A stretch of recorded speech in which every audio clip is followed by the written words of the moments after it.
aspecto central del quehacer económico. De ser un tema prácticamente inadvertido, inexistente, hasta la década de los 80 del siglo pasado, fundamentalmente porque el comercio, o la enorme mayoría del comercio, se daba dentro de los países, pasó a ser un tema que ocupa un lugar relevante con intensidad en la agenda internacional. Hoy día nos enfrentamos a iniciativas supranacionales que incluso ponen en cuestión o generan grandes desafíos a la autonomía de decisión de los estados soberanos. Está en duda la autonomía de los estados a la hora de tomar decisiones en esta materia. Y de la mano de la fiscalidad internacional se han puesto arriba de la mesa aspectos de transparencia y estándares mínimos de cumplimiento cuyo no cumplimiento dificulta y limita enormemente a la inserción internacional de los países. Y en ese contexto Uruguay ha tenido que navegar por aguas turbulentas con mucha intensidad, cambiando incluso algunos paradigmas en lo que refiere a la inserción internacional, al modelo de desarrollo y a la matriz productiva que encara el país. Pero si bien este tema ha adquirido una relevancia fundamental, como decíamos, sería un profundo error analizarlo por separado y no tomarlo en cuenta dentro del conjunto de políticas públicas que definen la estrategia de desarrollo nacional. Es decir, no podríamos analizar la fiscalidad internacional sin considerar qué modelo productivo queremos para el país, qué características de crecimiento y de inserción internacional queremos para qué modelo de desarrollo. Por eso hoy quería compartir con ustedes los últimos sucesos en esta materia y cuáles son las iniciativas que estamos llevando adelante desde el Gobierno Nacional, pero fundamentalmente quiero transmitir de qué manera entendemos que este proceso se inserta en nuestra estrategia global de desarrollo. Y esto es lo más importante, esta estrategia global de desarrollo tiene como objetivo fundamental el crecimiento inclusivo, donde la sociedad progresa porque progresamos todos. Y las preguntas que por lo menos queremos plantear arriba de la mesa, y esperaremos o intentaremos darles algunas respuestas, tienen que ver con cómo afecta a Uruguay recorrer el camino de la transparencia fiscal internacional, cómo lo afectó, o cómo lo hubiera afectado de no recorrerlo, cómo afecta a nuestra inserción internacional, junto a qué políticas estos temas pueden colaborar con el crecimiento. ¿Forma parte de esto de la generación de un mejor clima de negocios que fomente la radicación de inversiones productivas, tanto de bienes como de servicios? ¿O en realidad nos conduce al abismo, privando al país de oportunidades más potentes de crecimiento, de inversión y de generación de empleo? En definitiva, ¿es parte estratégica de una plataforma para el desarrollo o nos condena al abismo del estancamiento? Un poco de esas cosas es que vamos a transitar en el día de hoy a lo largo de esta presentación. Y cabe recordar en primer lugar los aspectos vinculados al círculo virtuoso del dinamismo económico, círculo virtuoso donde la inversión productiva en bienes y servicios genera mayores niveles de productividad que traen consigo mayores niveles de crecimiento económico, que a su vez se retroalimentan generando mejor clima para nuevas inversiones con nuevas ganancias de productividad, etc. Ahora, ese círculo virtuoso precisa de un elemento fundamental, la confianza. Confianza que tiene que generar el país en propios y extraños a la hora de tomar las decisiones de inversión, de crecimiento, de trabajo.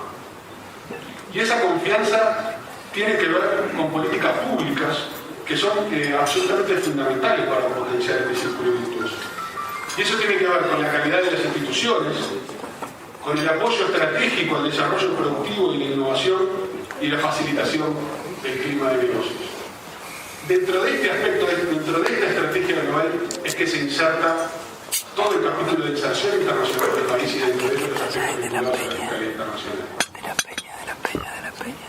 Y las instituciones cumplen un rol crucial en cualquier proceso de desarrollo, en la generación de esa confianza. Y Uruguay, a lo largo de décadas, ha construido una fortaleza institucional que lo diferencia, que lo caracteriza y que forma parte de los motivos centrales de la confianza que genera en el exterior. Por ejemplo, en la mayoría de los índices de democracia, de libertad, de bajo nivel de corrupción, de institucionalidad, Uruguay ocupa el primer, segundo o tercer lugar en América Latina y lugares destacadísimos en el mundo. Por ejemplo, en el primer lugar, Uruguay se encuentra en América Latina en el índice vinculado al cumplimiento de la ley, índice de democracia, índice de percepción de la corrupción o el índice de prosperidad. En el segundo lugar, en los indicadores de gobernanza y de libertad de prensa. Y en el tercer lugar, en el índice global de paz o en el índice económico, de libertad económica. Es decir, Uruguay tiene fortalezas institucionales que están en la base de lo que tienen para ofrecerle a los ciudadanos uruguayos, pero también al mundo. Ahora bien, esas fortalezas institucionales no caen del cielo, hay que trabajarlas y construirlas todos los días. Y Uruguay ha construido en los últimos años nuevas fortalezas institucionales que forman parte del plan estructural que permiten apoyarse sobre lo que ya se había construido. Por citar algunos ejemplos, en los últimos años Uruguay creó una unidad de gestión de la deuda pública con una estrategia financiera clara, determinada para defender los intereses financieros del país. Pero también se realizó una reforma tributaria, se llevó adelante una reorganización y modernización del esquema de concursos en el Uruguay, de concursos empresariales. Se creó la vivienda de interés social, se modernizó el régimen de promoción de inversiones, o por ejemplo otras iniciativas como la ley de inclusión financiera o la modernización del código de vida.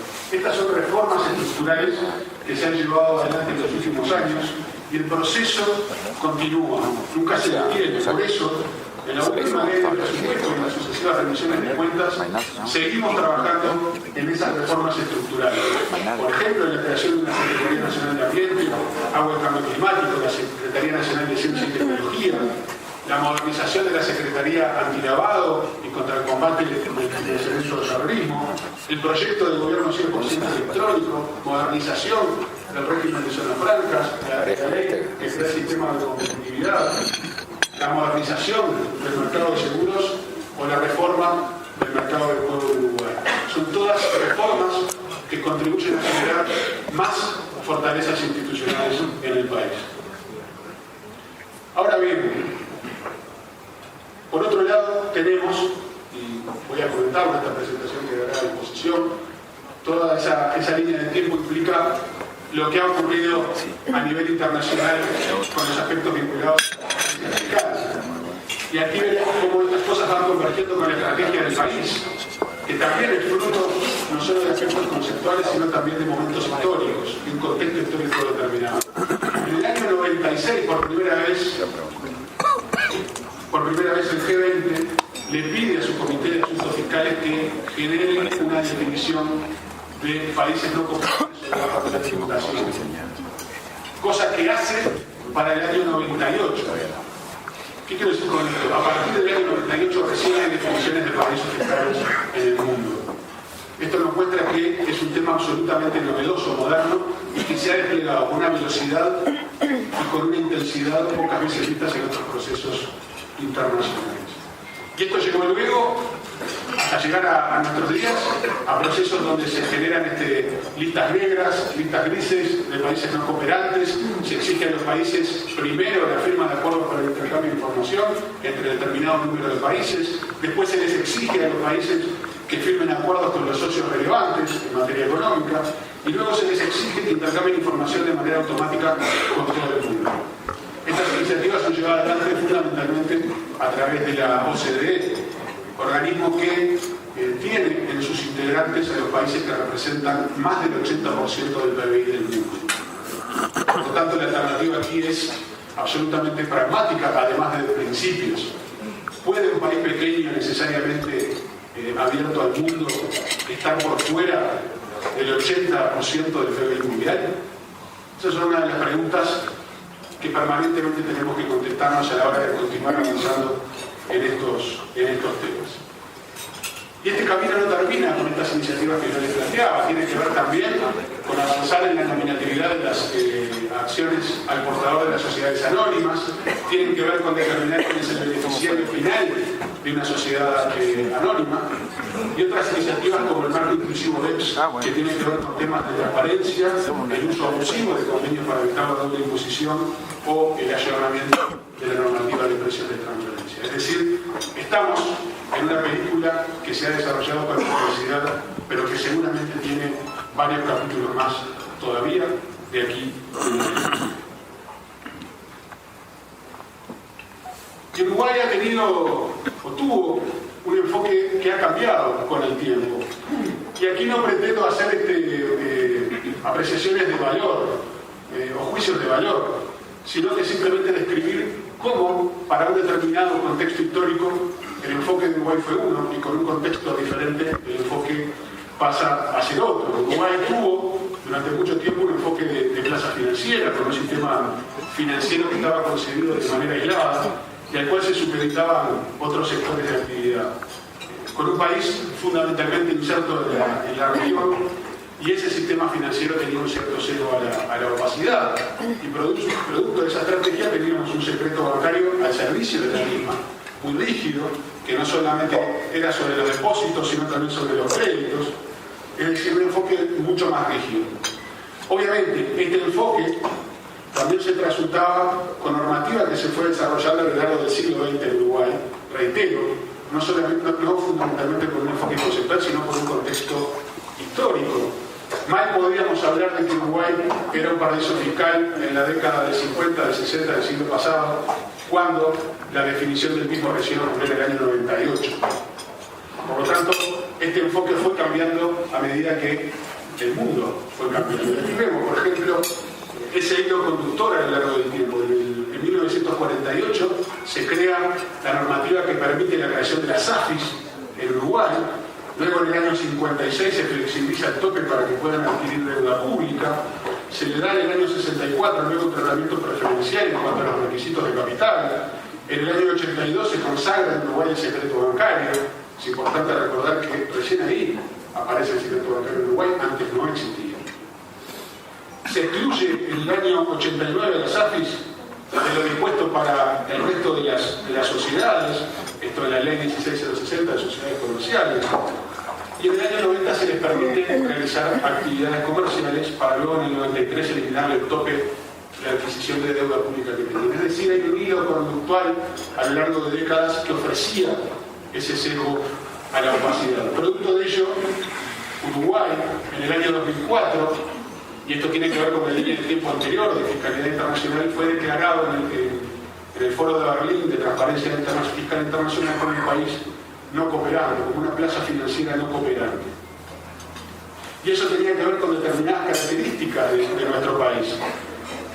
Un sesgo hacia la opacidad con propiedad de acciones al portador de la secreta, un rígido secreto bancario, cuentas innominadas, y en los aspectos de tributación con un régimen, como decíamos, especial para las AFIS, no tributación de impuestos a las rentas personales, como el impuesto a la renta de los residentes o de personas físicas, y no tributación de las rentas puras de capital. Producto de ello es que Uruguay comienza a avanzar hacia un enfoque diferente, un enfoque integral de desarrollo, donde el sistema financiero es importante, pero tiene que estar inserto dentro del resto de políticas públicas, dentro de una matriz productiva, e interaccionar con el resto de los sectores de actividad. Con un país que ya no está inserto en la región, sino que necesariamente, imperiosamente, tiene que estar inserto en el mundo. Y por lo tanto, el secreto bancario concebido como funcional al anterior esquema, en la actualidad tiene que cumplir otro rol. El secreto bancario de combate al lavado de activos tiene que estar al servicio de esa sana inserción internacional en el mundo, donde los estándares de transparencia son cada vez más fuertes. El secreto ahora es exclusivo sobre depósitos. Y por lo tanto, vemos que este sesgo va cambiando de manera importante y de manera vertiginosa, pero no en Uruguay, sino como fruto de un proceso a escala global. Y estos cambios en Uruguay tuvieron que ver, por ejemplo, con la reforma tributaria, la derogación de este régimen de SAFI, la creación de los impuestos personales, a las rentas personales, la ampliación de las bases de imposición a la renta, la creación, la institución de regímenes de precios de transferencia, flexibilización del secreto bancario, identificación de los accionistas de una sociedad anónima y la disolución de sociedades anónimas inactivas. En Uruguay se disolvieron, de hecho, decenas de miles de sociedades anónimas que estaban inactivas durante décadas y que por lo tanto generaban un bolsón de opacidad muy fuerte. Y Uruguay, como les decía, para pasar brevemente, atravesó un camino muy intenso. En el año 2009, Uruguay fue declarado un paraíso fiscal e incluido en la lista negra, donde Uruguay reaccionó rápidamente y en 48 horas pudo estar saliendo de esa lista negra para ser incluido en la lista gris. Ahí le tocó a mi querido amigo Álvaro García tomarse un avión y ir a defender a Uruguay, y por suerte con éxito.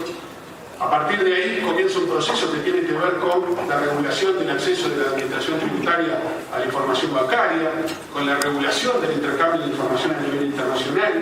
En el 2011 Uruguay no pasa a la fase 1 del proceso de revisión entre pares en cuanto a aspectos de transparencia. Fruto de ello es necesario en el 2012 generar un registro de accionistas al portador, y luego en agosto de ese año Uruguay pasa hacia la fase 2. En el 2013 queda vigente el convenio de intercambio de información con Argentina, que funciona con absoluta normalidad.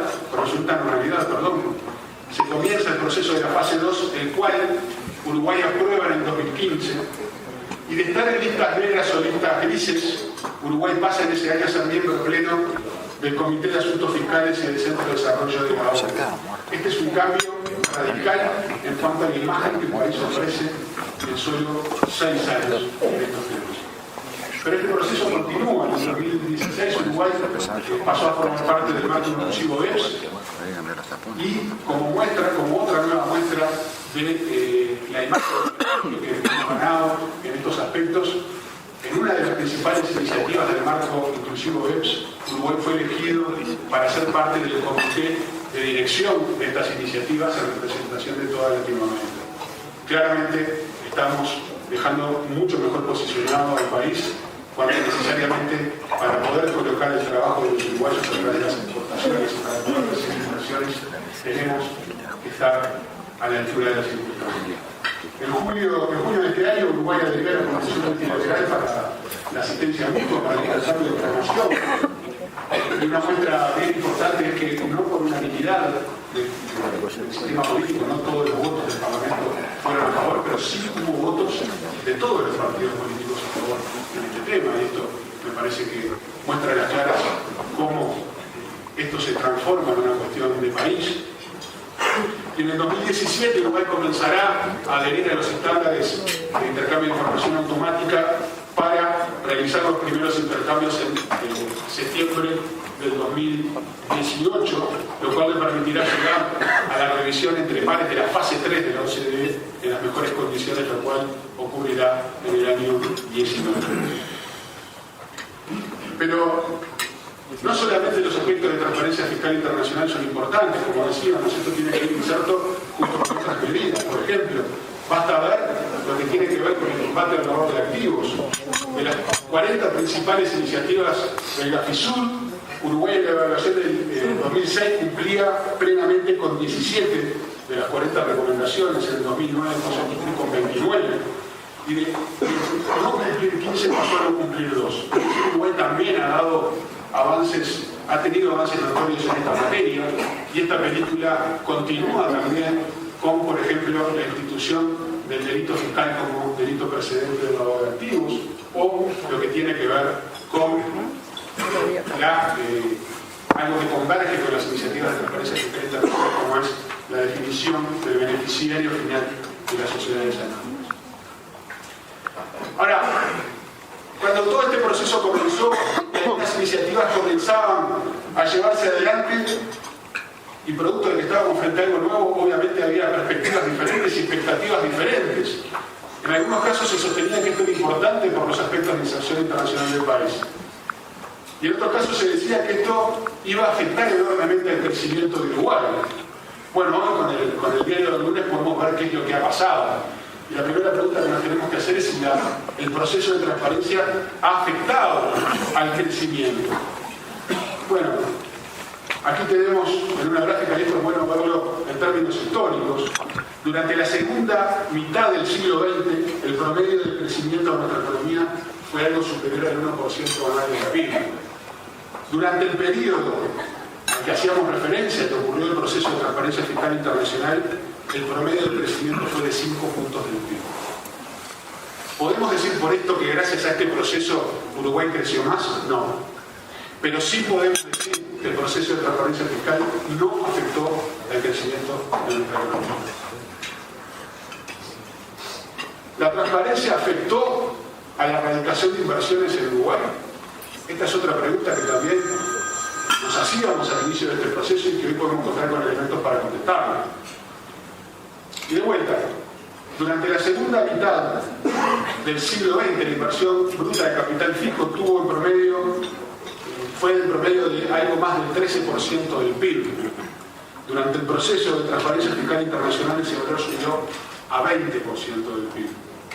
Y cuando lo focalizamos en inversión extranjera directa, fundamental en un país con escasa capacidad de ahorro interno y por lo tanto de escasa capacidad de inversión nacional, vemos que esa inversión, que era de medio punto del PIB en promedio en los últimos 40 años, fue de más de 5 puntos del PIB en los últimos 10 años. ¿Podemos decir que el ciclo de transparencia fomentó la inversión? Probablemente no, pero podemos decir con certeza de que las iniciativas de transparencia fiscal no limitaron, no afectaron la erradicación de inversiones en Uruguay. Estos son aspectos para nosotros absolutamente centrales. ¿Cómo avanzó, cómo evolucionó la mirada del exterior, la confianza que generaba en el exterior uruguayo durante este proceso? Aquí vemos la evolución del grado inversor de Uruguay. Luego de todo este ciclo de transparencia, la confianza de los inversores en Uruguay ha mejorado. Es la primera vez en la historia del Uruguay que las 5 principales calificadoras del mundo en cuanto a riesgo crediticio le otorgan a Uruguay el grado inversor, y en el caso de 2 de ellas por encima del escalón mínimo. Eso se llama confianza. Y la adhesión a estándares internacionales de transparencia fue un relevante a la hora de la construcción de confianza. Confianza que se traduce en hechos concretos. O alguien podría pensar que el gobierno uruguayo, no importara su color, podría estar negociando la erradicación de la inversión productiva más importante de su historia, como es el caso de UPM, si Uruguay fuera catalogado de paraíso fiscal. Sencillamente no sería posible. Eso tiene que ver con la confianza, con la calidad institucional que el Uruguay genera. Por eso es que estas iniciativas continúan, para poder avanzar en los temas de intercambio de información, de beneficiarios, de detección del beneficiario final de las sociedades anónimas. Hemos enviado, y esta es una de las iniciativas que estamos llevando adelante en este momento, un proyecto de ley de transparencia fiscal, y tiene 4 capítulos. El primer capítulo apunta a poder obtener la información bancaria por parte de la administración tributaria, pero nos referimos solamente a los saldos de fin de año de las cuentas y las rentas generadas, o los intereses generados, que le permita, por un lado, intercambiar la información con otros países para poder cumplir con los estándares que hacíamos mención anteriormente, pero por otro lado también para poder generar mejores controles para la administración tributaria uruguaya. Esto comenzará a estar vigente si la ley es aprobada este año, a partir del 2017, con lo cual Uruguay tendrá los saldos de fin de año del año 17 para ser intercambiados en el 2018.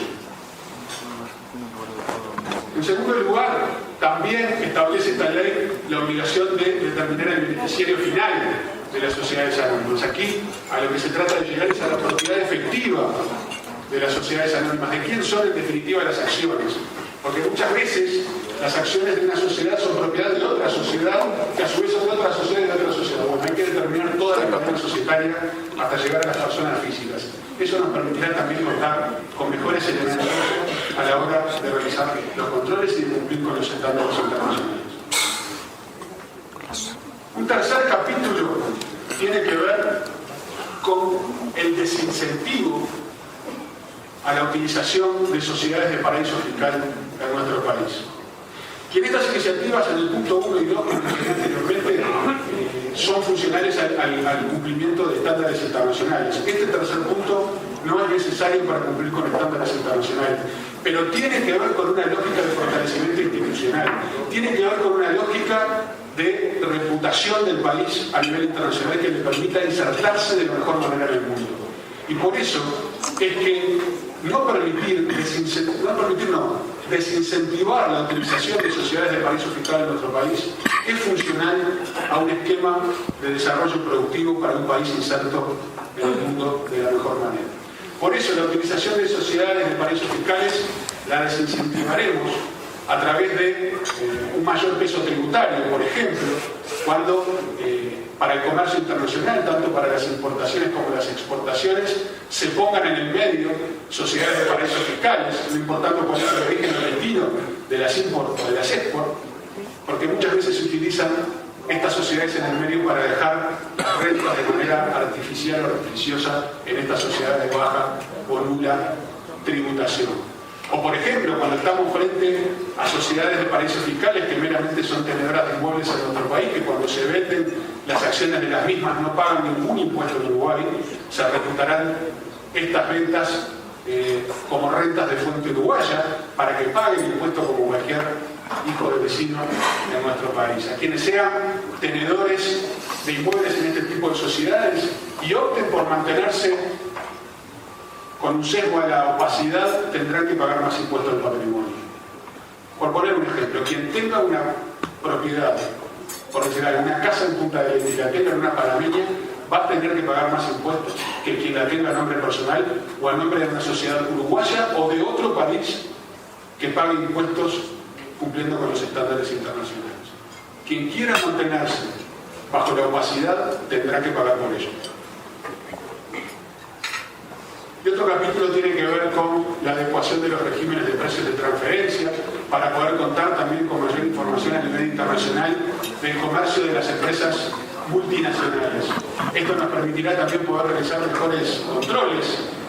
Y aquí estamos hablando de una ganancia para Uruguay, porque en general las multinacionales no son o no tienen sus casas matrices en el país. Esto nos permitirá contar con la información de todas estas sociedades, intercambiando información de manera global. Por lo tanto, queridos amigos, estas son algunas de las iniciativas que en materia de transparencia fiscal está llevando adelante el gobierno, pero dentro de una lógica que vemos que es global. Seguramente el país no podría optar por otro camino y hemos decidido recorrerlo de la mejor manera posible, apostando al gradualismo, pero apostando también a avanzar. Pero estos temas, como les decía anteriormente, tienen que estar insertos en una lógica de desarrollo integral, en una lógica de desarrollo nacional, actuando en conjunto con otras políticas públicas que propenden el crecimiento inclusivo. Y en base a instituciones sólidas, Uruguay tiene que seguir apostando al desarrollo productivo y a la innovación. Y es por eso que otro de los pilares a los cuales hacíamos referencia es a estos temas. Uruguay ha generado un importante arco de políticas públicas que, por un lado, llevan adelante un enfoque estratégico para la atracción de inversiones, elevando el impacto potencial de la producción uruguaya, y por otro lado, a nivel más micro, favoreciendo los encadenamientos productivos y políticas activas para concretar ese mayor impacto potencial que genera la atracción y la promoción de inversiones productivas en el país. Esto, en definitiva, nos permitirá aumentar el impacto en el crecimiento y en el desarrollo. Y eso tiene que ver con la atracción de inversiones estratégicas, recién poníamos un ejemplo de una cadena productiva, la internacionalización de nuestras empresas, los programas para desarrollo de proveedores, la capacitación, los clústeres, los servicios post-inversión, como los que brinda la Agencia Nacional de Desarrollo. Todo eso tiene que ver con un mayor desarrollo productivo. Ya sabe, bueno. Eso porque el discurso es uno solo. Uruguay cuenta con un sistema normativo integral para la promoción de inversiones. Por ejemplo, Uruguay ofrece un trato igualitario a inversiones nacionales y extranjeros sin discriminación. Tenemos diversos incentivos que se adecuan a diferentes tipos de actividades, ya sean industriales, comerciales o de servicios, más allá de un paraguas de un régimen general de promoción de inversiones. Y es así que bajo ese paraguas general seguimos avanzando en el incentivo de determinadas actividades, Prueba de ello es el decreto que anunciamos este lunes en el Consejo de Ministros, donde se favorece lo que tiene que ver con las actividades en zonas francas, con la ampliación de los servicios compartidos para poder captar headquarters de empresas multinacionales de servicios, o lo que tiene que ver con el fomento de la industria de congresos en Uruguay, o la promoción de la inversión en proyectos innovadores en ciencia y tecnología. Todas iniciativas que pretenden aumentar el estímulo a la inversión productiva, generando mayores niveles de productividad y eficiencia en el país. Como les decíamos, ese arco se comprende en esquemas para sectores específicos, además de la Ley General de Promoción de Inversiones, zonas francas, instrumentos vinculados al comercio exterior, parques industriales, aeropuertos y puertos libres, y el mecanismo que va tomando cada vez más fuerza, más allá de los dolores de cabeza que nos proporciona todo, y en especial a mi querido amigo ministro de Transporte, como es el mecanismo de participación público-privada. Y muestra de todo este arco general y con enfoques específicos tiene que ver, como decíamos, con lo que ha sido la internacionalización de las inversiones llevadas adelante en Uruguay. No solo se multiplicaron casi que por 10, pasando de medio punto del PIB a 5 puntos del PIB en promedio de inversión extranjera directa, sino que se multiplicó el origen de esas inversiones. Aquí tenemos simplemente algunos ejemplos. En tercer lugar, otro aspecto que queremos comentar son los esfuerzos que estamos haciendo para mejorar ese clima de negocio, para que todas estas iniciativas formen parte de una plataforma estratégica tendiente al desarrollo. Y eso tiene que ver con procesos que permitan aumentar la eficiencia. Por eso nos hemos puesto como meta tener al final de este periodo de gobierno un gobierno 100% electrónico. Hemos avanzado a pasos agigantados en esquemas de facturación electrónica. Estamos avanzando en la inclusión financiera. El Ministerio de Trabajo está avanzando también así en algo similar a la factura electrónica, como es el recibo electrónico de sueldos.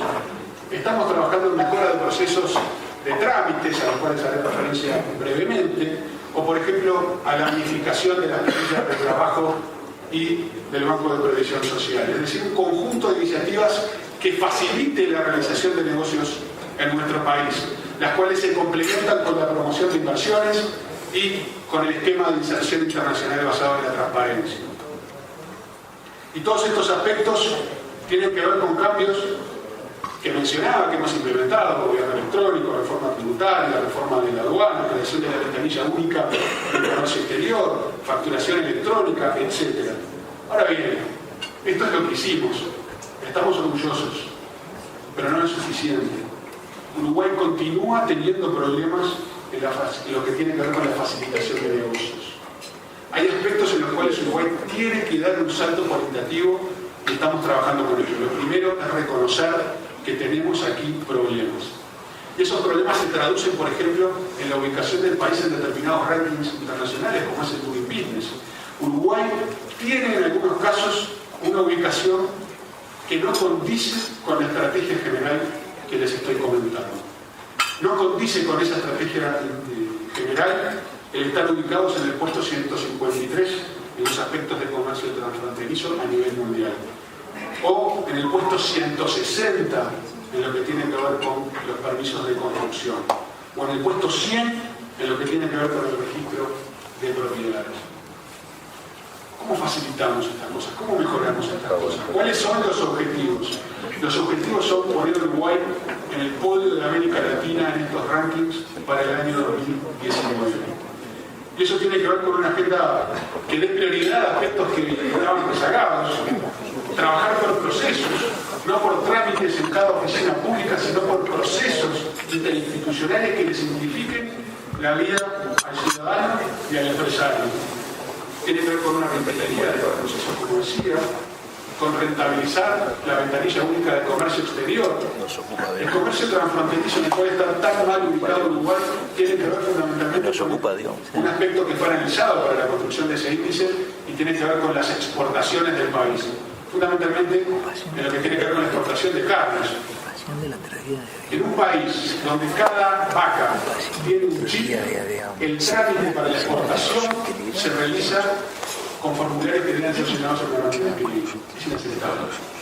Bueno, en esas cosas estamos trabajando con el Ministerio de Ganadería, con la Oficina de Emprendimiento y Presupuesto, con la Ventanilla Única de Comercio Exterior, y la idea, el objetivo es cambiar esto entre el 2016, lo que queda del 2016 y el 2017.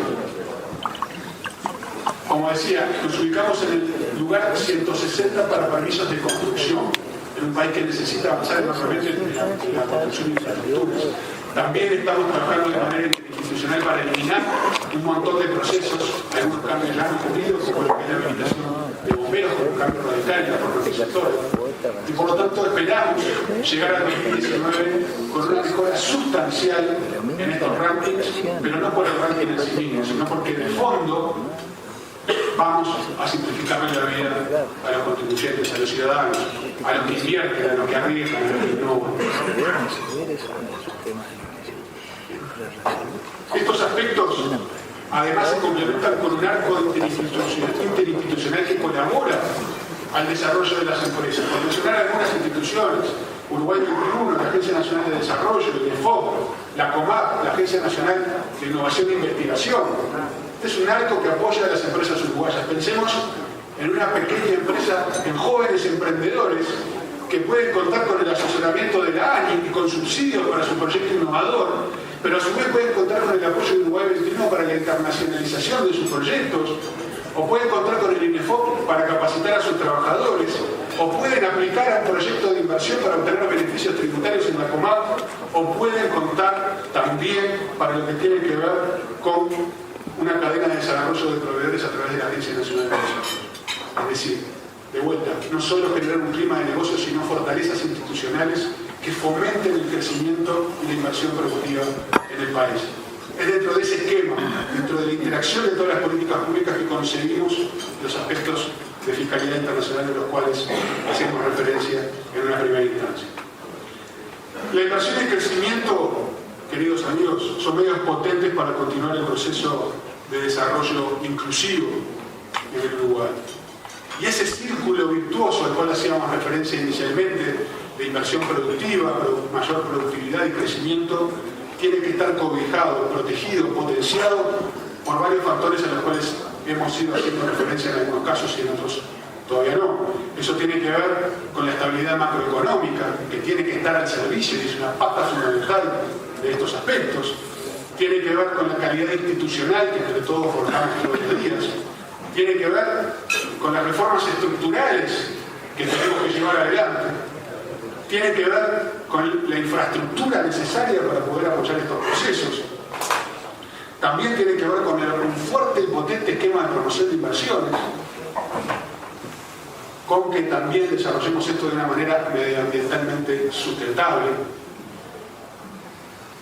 Y tiene que ver también con procesos de equidad y redistribución y con un pleno ejercicio de derechos. Porque no estamos hablando simplemente de crecimiento, estamos hablando de crecimiento inclusivo, que es una diferencia sustancial, es un enfoque que define el accionar de este gobierno, de nuestro gobierno. Como les decía, esto es lo que cobija y potencia al círculo virtuoso al cual hacemos referencia al inicio. Esto se traduce en empleo de calidad, más productivo, mejor remunerado. Esto se traduce en mayor bienestar, en definitiva, de la sociedad en su conjunto. Y esto tiene que ver con algo que yo prefiero, me gusta denominarlo prosperidad compartida. Porque no solo importa el crecimiento, sino que importa de qué manera se da. Uruguay, y esto es bueno verlo en procesos de largo plazo, no es la primera vez que atraviesa instancias de fuerte crecimiento económico. Aquí vemos el desempeño de Uruguay en los últimos 36, 37 años. Tuvo, como vemos, la gráfica azul representa la evolución del PBI, diferentes etapas en las cuales creció económicamente de manera importante. Ahora, vemos también una gráfica roja que tiene que ver con la evolución de la desigualdad medida a través del índice de Gini. Vemos sobre el lado izquierdo un periodo de crecimiento económico con un crecimiento de la desigualdad. Y vemos en los últimos años lo que ha sido la etapa de crecimiento más importante de la historia contemporánea del Uruguay, pero que se da con una caída enorme de la gráfica roja, es decir, con una caída sustantiva de la desigualdad en nuestro país.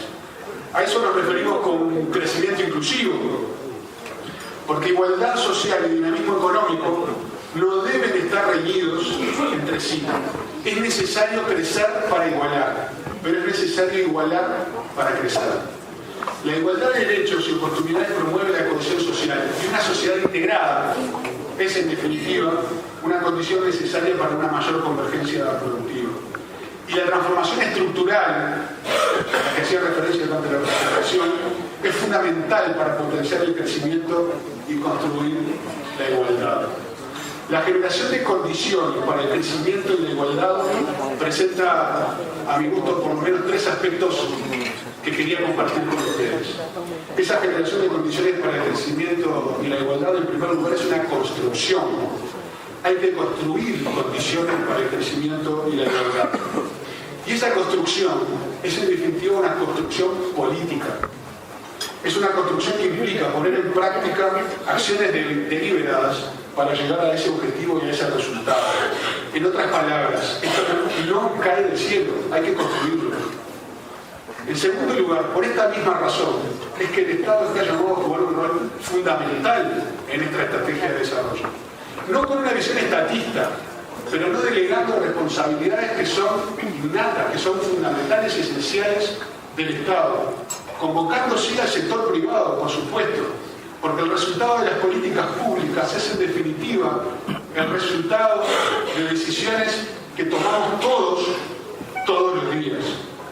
Por lo tanto, en segundo lugar, la acción del Estado en esa construcción política es absolutamente fundamental. Y quería resaltar, porque ha estado presente a lo largo de toda la charla, la importancia de la política fiscal dentro del cerco de políticas públicas, colaborando en estos aspectos a través de sus 2 patas fundamentales.